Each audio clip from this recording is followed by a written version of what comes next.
Hello friends, कैसे हो आप सब। आई होप आप सब बहुत अच्छे होंगे। गाइस, कल की स्टोरी जो मैंने नई अपडेट करी थी, थैंक्स कि आपने उसे इतना ज़्यादा प्यार दिया। चलिए आज हम डेफिनेटली इट्स यू का जो है वो सेकंड पार्ट जो है वो स्टार्ट करेंगे। तो लास्ट पार्ट में हम देखे थे कि जो नाई है वो विभूषण को कहता है कि क्या तुम्हें पता है कि ये जो लान वांगजी हमारा प्रोफेसर है ये कितना रूड है, बहुत कोल्ड हार्टेड है। अभी हमारा विभूषण कहता है कि हाँ बस तुम रुको, कुछ दिन की बात है। उसके बाद इतना बोलने के बाद वो रुक जाता है और तभी नाई उससे पूछता है कि तुम कुछ बोल रहे थे, क्या तुम अपना सेंटेंस पूरा करोगे। तभी जो विभूषण है वो कहता है अरे नहीं नहीं, मैं कुछ नहीं बोल रहा था, मैं तो बस ऐसे ही मजाक कर रहा था।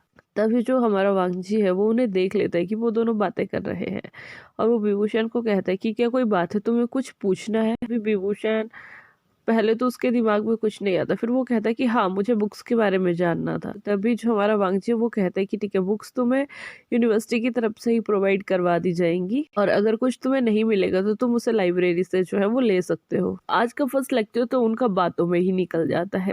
इसके बाद जो हमारा वंशी होता है वो तो अपना लेक्चर फिनिश करके वहीं से निकल जाता है और स्टूडेंट्स को बोलता है कि स्टूडेंट्स, हम अपनी स्टडी जो है वो कल से जो है वो प्रॉपरली स्टार्ट कर देंगे। इसके बाद जो है उनका सेकंड लेक्चर होता है वो होता है हमारा जियांग याली का। तो जब जियांग याली उनकी क्लास में आती है तो सभी बच्चे जो होते हैं वो एक स्माइल करके उनकी तरफ देख रहे होते हैं और जो हमारा विभूषण होता है वो बहुत ही ज़्यादा एक्साइटेड होता है। वो सोच रहा था कि क्यों ना वो अपनी सीजियों को जाके हग कर ले, लेकिन वो ऐसा नहीं कर पाता है। अभी जो जियांग याली है उसके नज़दीक आती है, उसके सिर के ऊपर हाथ रखती है और उसके बालों को मतलब सिर को जो है वो थपथपाती है और इसके बाद वो जो है अगेन अपनी सीट पे जो है आगे चली जाती है लेक्चर स्टैंड के पास। इसके बाद वो अपना इंट्रोडक्शन देना जो है वहाँ पे वो स्टार्ट करती है और स्टूडेंट्स को कहती है कि हेलो स्टूडेंट्स, मेरा नाम जियांग याली है, मैं तुम्हारी बिजनेस 2 की जो है वो लेक्चरर हूँ यहाँ पे और आज से ही मैं तुम्हें कुछ टॉपिक्स जो है वो पढ़ाना जो है वो स्टार्ट कर दूंगी। इसके बाद हमारी याली जो है स्टूडेंट्स को एक टॉपिक करवाती है और उससे कहती है कि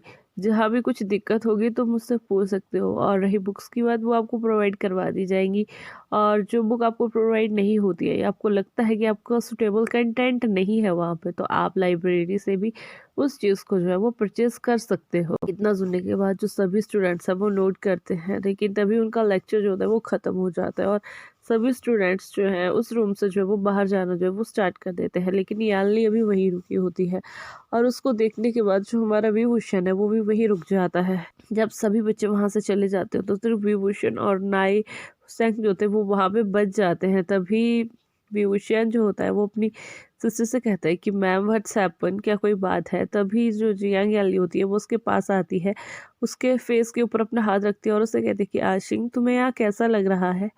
तभी वो कहता है कि मैम मुझे यहाँ पे बहुत अच्छा लग रहा है, मुझे हॉस्टल भी बहुत अच्छा मिला है। आपको पता है मेरा रूम जंगछा के रूम से नीचे वाला है, तो मैं बहुत ज़्यादा खुश हूँ कि अगर मुझे कभी भी किसी चीज़ की ज़रूरत पड़ेगी तो मैं अपने ब्रदर को से जो है उन चीज़ों को ले सकता हूँ। ये सुनने के बाद जो यान लिया वो बहुत ज़्यादा खुश हो जाती है और हमारे विभूषण को जो है बहुत टाइट सा हग करके जो है वहाँ से चली जाती है। जब नाई ये सब कुछ देख रहा होता है तो वो बहुत ज़्यादा शॉक हो जाता है और वो विभूषण को कहता है कि अगर लांस चैन को इस बारे में पता चला तो वो तुम्हें यहाँ से रस्टिकेट करवा देंगे। तभी हमारा विभूषण जो होता है वो पूछता है कि क्यों, वो मुझे क्यों रस्टिकेट करवाएंगे। तभी जो नए हुसैन होता है वो कहता है क्योंकि तुमने उनकी वाइफ को हक किया है और उनकी वाइफ ने तुम्हें हक किया है। इसके ऊपर जो हमारा विभूषण है वो बहुत जोर जोर से हंसता है और वो कहता है कि हग हग करने से क्या होता है, मैं तो इनको गालों पे भी किस कर सकता हूँ।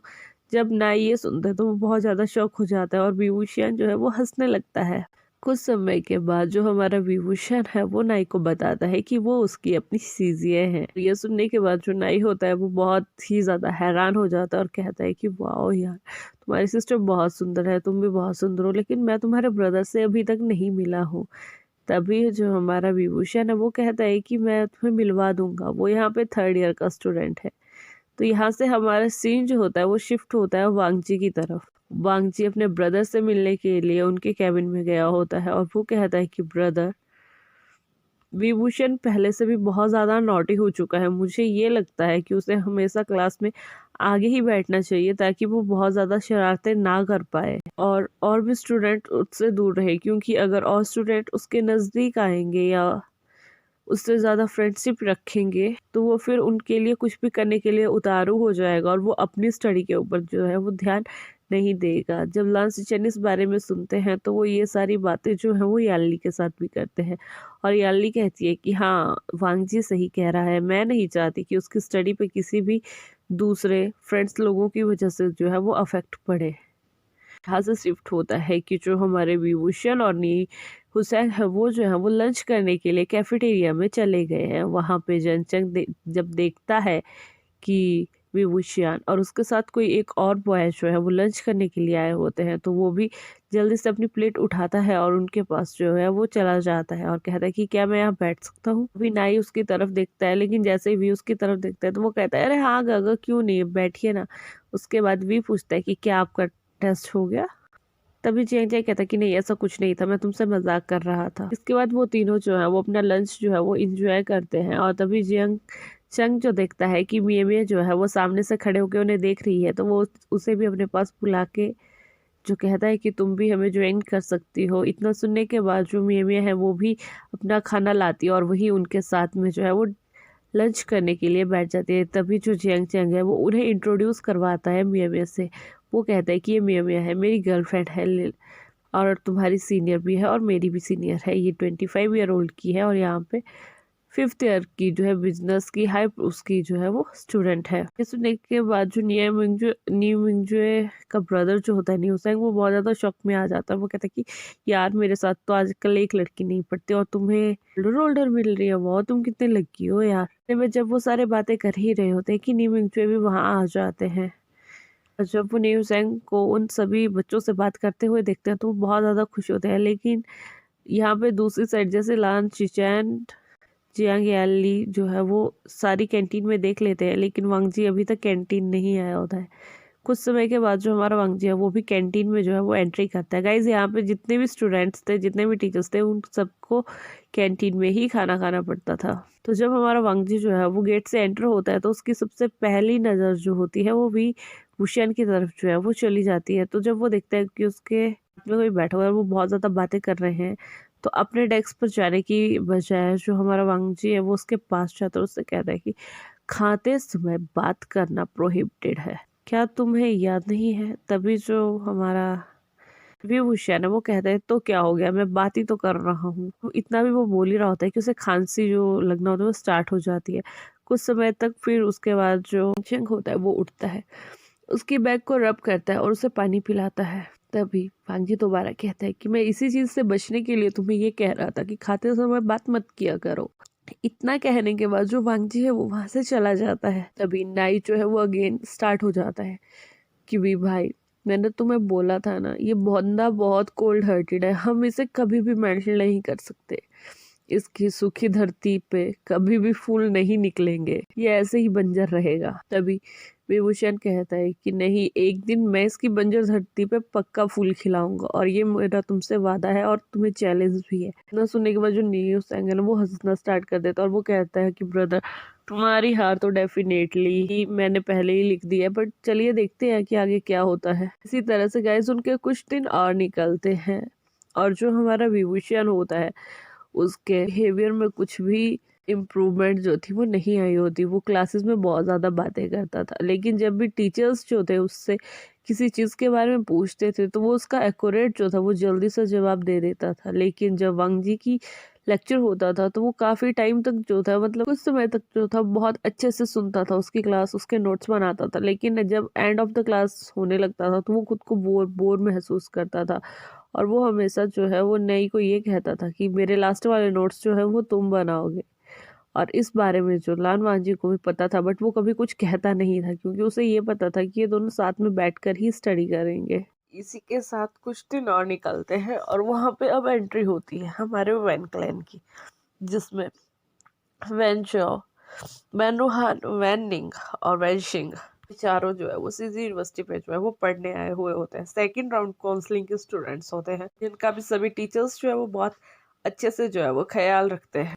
लेकिन जब हमारे लांसी चैन ने जो है इन स्टूडेंट्स के बैकग्राउंड के बारे में पता क्या होता है तो उन्हें इतना पता लगता है कि जो हमारी वैनिंग है और जो वैनशिंग है वो दोनों जो है वो बहुत ज़्यादा इनोसेंट हैं, लेकिन जो भी हमारे दूसरे हैं जैसे कि वेंचो और वेनरोहान, वो बहुत ही घटिया किस्म के जो है वो लड़के हैं। वो हमेशा दूसरों से पंगा लेने के लिए सबसे आगे रहते हैं और बहुत ही ज्यादा मार पिटाई भी करते हैं। इसके बाद जो वेंचो और वेनरोहान जो है वो लांसी चैन को बोलते हैं कि अगर हम कुछ करते भी हैं तो इसमें आपका क्या जाएगा, वो हमारी इच्छा होगी हमें कुछ करना है या नहीं करना है। हमें सिर्फ यहाँ आने के लिए बोला है और ये लेटर आपके तक पहुँचाने के लिए बोला है, इसलिए हम क्लास में आए या ना आए आपको हमारी अटेंडेंस लगानी ही पड़ेगी। तो ये लेटर जो होता है उसको जो है वो वैन गुआंगसान ने जो होता है वो भेजा होता है और उसने उनसे ये कहा होता है, मैं अपने 2 बेटे और मेरे 2 नेफ्यूज को तुम्हारे पास पढ़ने के लिए भेज रहा हूँ। होप सो कि तुम उन्हें अच्छे से रखोगे, मुझे उनकी कोई भी कंप्लेंट नहीं आनी चाहिए, अदरवाइज तुम्हें पता है कि मैं तुम्हारी यूनिवर्सिटी बंद भी करवा सकता हूँ। वो क्लास में आए या ना आए, मुझे उनकी परसेंटेज हमेशा अच्छी चाहिए। मुझे नहीं पता ये तुम सब कुछ कैसे करोगे। इस यहाँ से हमें दिखाया जाता है कि जो वैन गुआंगसान है वो एक बहुत ही बड़ा चीटर टाइप का इंसान है, जिसने बहुत सारे छोटे छोटे बिजनेसमैन को जो है वो धोखा देके उनका बिजनेस जो है वो अपने अंडर कर लिया। उसके बाद उसके जो भी हाथ है वो अंडर वर्ल्ड से भी रिलेटेड है। वो बहुत ज़्यादा स्मगलिंग वमगलिंग के भी कामों में जो है वो अपना बहुत ज़्यादा सहयोग देता है और मैक्सिमम बंदे जो है वो उससे काफ़ी ज़्यादा डरते हैं, क्योंकि वो जो कहता है ना वो करके दिखाता है। लांसी चैन जो होता है वो कहते हैं कि ठीक है, जो तुम्हारी स्टडी से कोई दिक्कत नहीं है, लेकिन प्लीज़ मैं आपसे एक रिक्वेस्ट करता हूँ कि आप यूनिवर्सिटी के माहौल को ना भंग करें। जैसे अदर स्टूडेंट्स जो है यहाँ पढ़ने आते हैं आपको भी वैसे ही आना पड़ेगा। इस पे जो है वो वैन शॉ कहता है कि मुझे ऐसा लगता है कि जो भी हमारे पिताजी ने आपके लिए लिखा था वो आपके दिमाग में नहीं पड़ा। तभी लांसी चैन कहता है कि एक्सक्यूज मी, आप इस यूनिवर्सिटी के चेयरमैन से बात कर रहे हो, आप थोड़ा रिस्पेक्ट के साथ भी बात कर सकते हो। तभी वैन रोहान कहता है कि ये मेरे बड़े भैया हैं, ये जैसे बात करना चाहे वैसे कर सकते हैं, आप कौन होते हैं इन्हें रोकने वाले। इसके बाद जो हमारा सिचैन है वो उन्हें कुछ नहीं कहता है और बेल बजाता है, जिससे एक पियोन अंदर आता है और वो उनसे कहता है कि तुम इनको जो है वो जाओ और वैन रूहान को जो है वो बिजनेस वाली क्लास में लेके जाओ और वैनडिंग और वैनशिंग को जो है वो मेडिकल वाली क्लास में लेके जाओ। तभी जैसा कि चेयरमैन ने कहा होता है वो पियोन जो है उनको उनके रूम तक जो है वो छोड़ आते हैं। तो जैसे ही वैनशा और वैनरुआन उनके रूम में पहुंचता है तो उनकी सबसे पहले नज़र जो होती है हमारे विभूषण के ऊपर जाती है, क्योंकि विभूषण जो था वो हमेशा सबसे लेट आता था और सबसे आगे बैठा करता था। तभी उसको देख के जो हमारा वैनशा होता है ना उसके दिल में बहुत गंदी सी फीलिंग आती है। वो कहता है कि ओ माय गॉड, ये कितना ज़्यादा क्यूट है, ये यहाँ क्या कर रहा है, मुझे मुझे इसे पटाना है, ये मेरा बॉयफ्रेंड बनेगा। और तभी वो वैनरुआन को कहता है कि मुझे तो ये बहुत पसंद है। तभी वैन रोहन कहता है कि हाँ, जो उसके साथ में बैठा हुआ है वो भी बहुत क्यूट है। फिर वो दोनों एक दूसरे की तरफ देखते हैं और स्मिर्क करके कहते हैं कि बहुत जल्द तुम दोनों हमारे बेड्स पे होंगे। गाइस, यहाँ पे हमें ये पता लगता है कि जो वेंचो और वैन रोहन है वो भी बहुत ज्यादा करेक्टरलेस बंदे हैं। उन्हें जो भी अच्छा लगता है वो उन्हें यूज करके जो है वो छोड़ देते हैं। अब वो दोनों नाइविंग जो है के ब्रदर नए हुसैन और हमारे जियांग याली के ब्रदर विभूषण के साथ भी यही करना चाहते हैं। इसी तरह से उनका अगला दिन भी निकल जाता है और अगले दिन की बात होती है कि वो जब मॉर्निंग की क्लास के लिए आते हैं तो आज जो हमारा विभूषण है वो बहुत जल्दी आ चुका होता है और फ्रंट की बजाय वो किसी मिडल डेस्क के ऊपर जाके जो है वो बैठ जाता है। जैसे ही वांगजी जो होता है वो क्लास में आता है तो वो जब फर्स्ट डेस्क को देखता है तो वहाँ पे कोई नहीं होता है। वो विभूषण को आवाज लगा के कहता है कि तुम पीछे क्या कर रहे हो, मैं चाहता हूँ कि तुम आगे आओ। तभी हमें एक बात दिखाई जाती है कि यानली ने जो है वो लान वांगजी को जो है वो स्पेशली कहा था कि तुम विभूषण को हमेशा सबसे आगे बिठाना, क्योंकि उसे बिजनेस में बहुत ही ज़्यादा इंटरेस्ट है। अगर वो अच्छे से स्टडी करेगा तो वो बहुत अच्छा बिजनेसमैन बनेगा। और वांगजी ने जो अपनी सिस्टर इन लॉ की बात जो थी वो अच्छे से मान ली थी, इसलिए वो हमेशा चाहता था कि विभूषण जो है वो आगे वाली ही सीट पे बैठे और अच्छे से अपनी स्टडी जो है वो कंप्लीट कर ले। लेकिन जो हमारा विभूषण है वो इसे कुछ और ही समझ बैठता है। वो सोचता है कि शायद वांगजी मुझे पसंद करता है। यहाँ से हमें एक फ्लैशबैक दिखाया जाता है। कुछ टाइम पहले की बात थी जब जो लांशी चैन और जियांग याली की शादी हो रही थी। तो जो हमारा लान वांगजी था वो भी अपने ब्रदर के साथ उस शादी में आया हुआ था और वही दूसरी साइड जो हमारा विभूषण है वो भी अपनी सिस्टर के साथ उनकी मैरिज में आया हुआ था। उसी टाइम फर्स्ट टाइम जो हमारा विभूषण और वांगजी का जो था वो एनकाउंटर हुआ था। उसी टाइम से जो हमारा विभूषण था वो वांगजी को जो था वो पसंद करता था, लेकिन उतना नहीं। लेकिन अब उसका वो हल्के हल्के ऑब्सेशन बन रहा था। लेकिन जैसे ही वो यूनिवर्सिटी में आता है और वो रियलिटी में जो है वो लान वांगजी का बिहेवियर देखता है, तो वो सोचता है कि ये तो बहुत ज़्यादा रूड है।